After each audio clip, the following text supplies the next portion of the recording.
स्वागत है आप सभी का।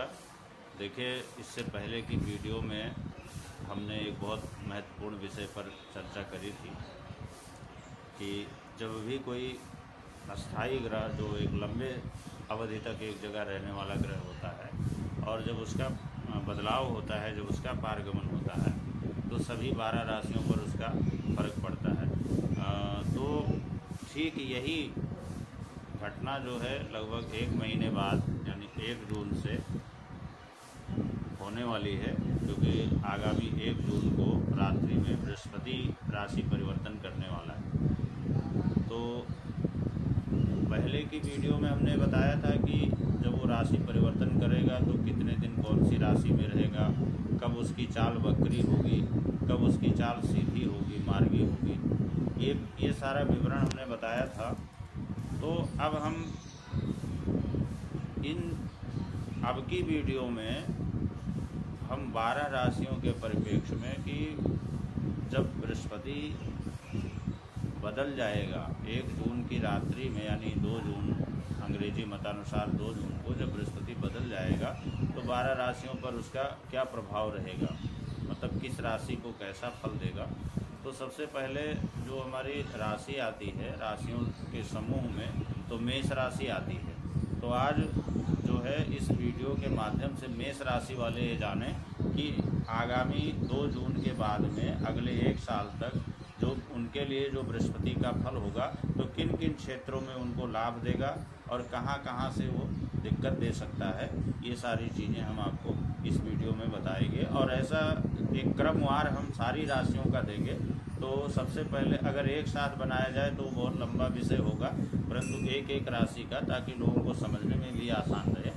तो जैसा कि 2 यानी 1 जून या 2 जून की रात्रि में जब बृहस्पति कर्क राशि में आ जाएगा तो सबसे पहली चीज़ क्या है कि कर्क राशि में बृहस्पति की जो स्थिति होती है, जो उसकी पोजीशन होती है, वो उच्च की होती है, यानी कर्क राशि में बृहस्पति उच्च का होता है। तो अगर हम बात करें मेष राशि के जातकों के लिए, तो मेष राशि के जातकों के लिए बृहस्पति की जो स्थिति होगी तो बहुत बढ़िया स्थिति बनेगी, क्योंकि चतुर्थ भाव में उच्च का बृहस्पति बैठेगा।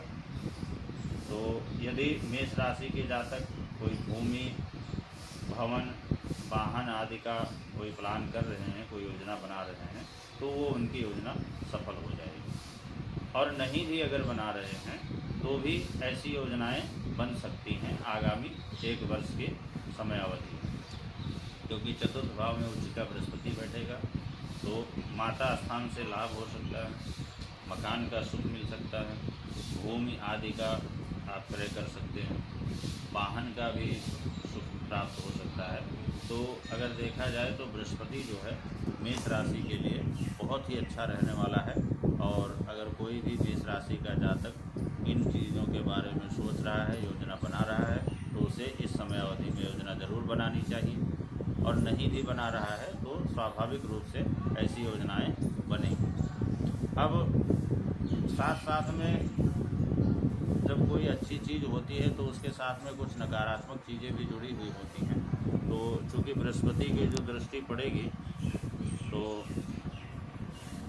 अष्टम स्थान पर पंचम दृष्टि पड़ रही है, तो इसलिए थोड़ा बहुत स्वास्थ्य से दिक्कत हो सकती है।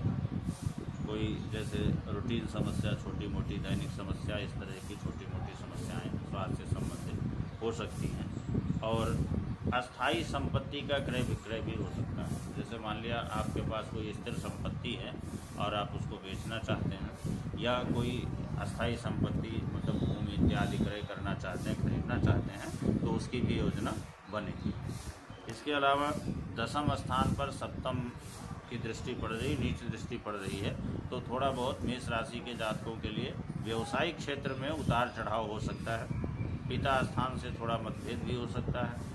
और यदि पिता की संपत्ति से कोई लाभ मिलना है तो उसमें भी थोड़ी बहुत रुकावटें हो सकती हैं, क्योंकि दृष्टि पड़ेगी तो दृष्टि जो है थोड़ा सा मतलब अनुकूल प्रतिकूल दोनों स्थितियों में रहती है। दृष्टियाँ जो रहती हैं, सौम्य ग्रहों की जो दृष्टियाँ होती हैं, अनुकूल भी होती है और प्रतिकूल भी होती है। तो जैसे इन चीज़ों की अगर योजनाएं चल रही हैं तो उसमें थोड़ा बहुत रुकावट या थोड़ा बहुत व्यवधान या मतलब देरी होना, इस तरह की स्थितियाँ बनेंगी।